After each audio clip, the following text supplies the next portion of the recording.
The deep ocean frightens us for a reason, not because we understand it, but because we do not.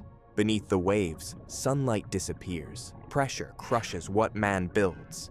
The darkness becomes too vast to measure, and somewhere inside that ancient fear, the Bible gives us a creature almost too strange to explain. Leviathan. Some call it a crocodile, some call it a whale, some call it a dinosaur, some call it myth. But Scripture does something deeper. It does not introduce Leviathan merely as an animal to be classified. It presents Leviathan as a question placed before human pride. Can you control what terrifies you? Can you master what was never placed under your command?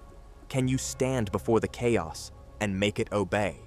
In Job chapter 41, God speaks to Job about Leviathan with terrifying precision. Can you draw it out with a hook? Can you put a rope in its nose? Will it beg you for mercy?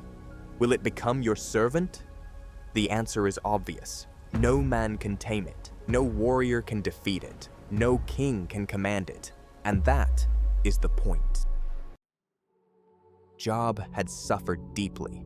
He had lost his children, his possessions, his health, and the life he once understood. He had asked the questions every wounded soul eventually asks. Why pain? Why silence? Why does God allow what I cannot explain? But when God answers Job, he does not give him a simple explanation.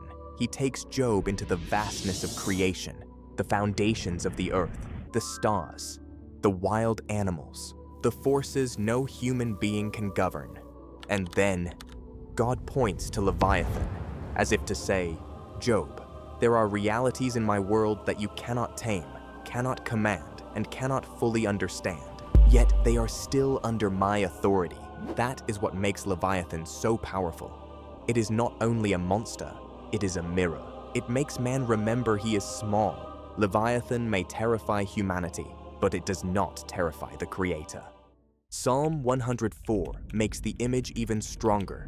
It speaks of the sea, vast and wide, filled with creatures beyond number. Then it says Leviathan was made by God to play there. That line is almost shocking. The creature that terrifies human imagination is, before God, a creature at play in the sea he created. To us, Leviathan is overwhelming. To God, Leviathan is not a rival, not a threat, not an accident. It is made. It is known. It is contained. This is why Leviathan matters. The Bible does not pretend chaos is unreal. There are depths man cannot explore, forces man cannot tame, questions man cannot answer, sufferings man cannot explain. But none of these things are outside the reach of God. Leviathan is the image of chaos that man cannot master, but God can contain. God does not tremble before the monster. He sets its limits. He gives it a place. He puts chaos on a leash. But Leviathan does not only appear in Job. Isaiah 27 speaks of a day when the Lord will punish Leviathan, the fleeing serpent, the twisting serpent, and slay the dragon that is in the sea. That means Leviathan is not eternal. Chaos has an expiration date.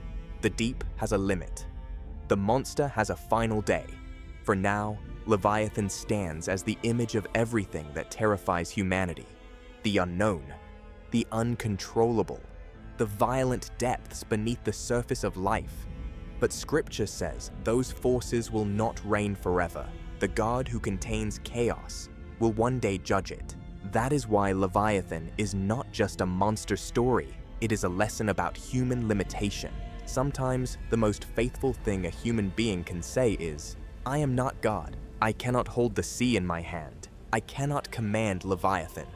I cannot master the chaos, but I belong to the one who can. The monster does not have the final word. The sea does not have the final word. Chaos does not have the final word. God does.